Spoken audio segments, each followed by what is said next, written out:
Good morning friends. তো welcome to my channel it's রুম্পি.মিঠুন। তো চলো আজকের ভিডিওটা আমি স্টার্ট করছি আকাশ ভরা কুয়াশা এবং শীতের মরশুম নিয়ে। তো বলো, এই শীতে তোমরা কেমন আছো? আশা করি প্রত্যেকে ভালো আছো, সুস্থ আছো। তোমাদের আশীর্বাদে আমরাও ভালো আছি এবং সুস্থ আছি। তো আজকের ভিডিওটা করার উদ্দেশ্য হচ্ছে সেরকম কিছু ছিল না, ভাবলাম যে আজকে বাটা মাছ নিয়েছি সেটা নিয়ে তোমাদের সাথে একটুখানি শেয়ার করি। আর শিম গাছ তো দেখলে, শিম গাছটা না ভেঙে পড়ে গেছে, ওর চাপে চুটির গাছের উপর শিম গাছটা ছিল, ভেঙে পড়ে গেছে। তো সকালবেলায় যাই হোক মাছওয়ালা এসেছিলো, মাছ নিলাম, বাটা মাছ 250 মতো।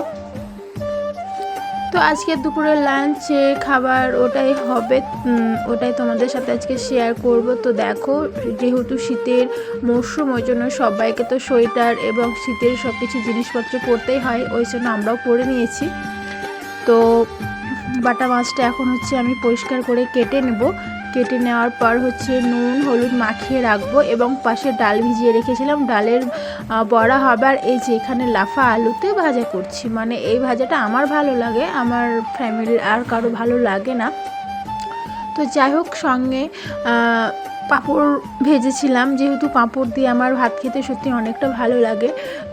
আর হচ্ছে এখানে এবার মাছটা রান্না করব। তো আজকের মাছ রান্নাটাই তোমাদের সাথে আমি শেয়ার করছি। মাছ ভাজাটা তুলে রেখেছি, আর এই দেখো পেঁয়াজ লঙ্কা কালো জিরে দিয়েছি তেলের ওপরে।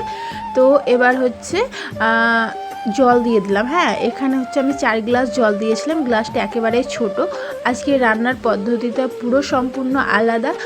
আমি এটা ইউটিউব দেখে রান্না করছি, আমি এটা একদমই জানতাম না এইভাবে যে বাটা মাছ রান্না হয়।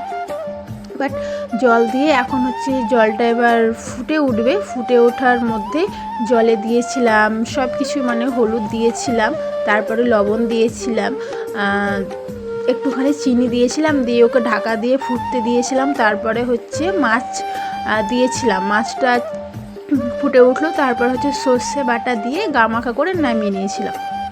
তো এখানে আমার মেয়ে আর আমার হাজব্যান্ড সুন্দর করে খেয়ে নিল, বললো রান্নাটা বেশ টেস্টি হয়েছে। আর তোমরা তো দেখতেই পেলে, তোমাদেরকে তো বলেছিলাম আমার একটা দোকান আছে।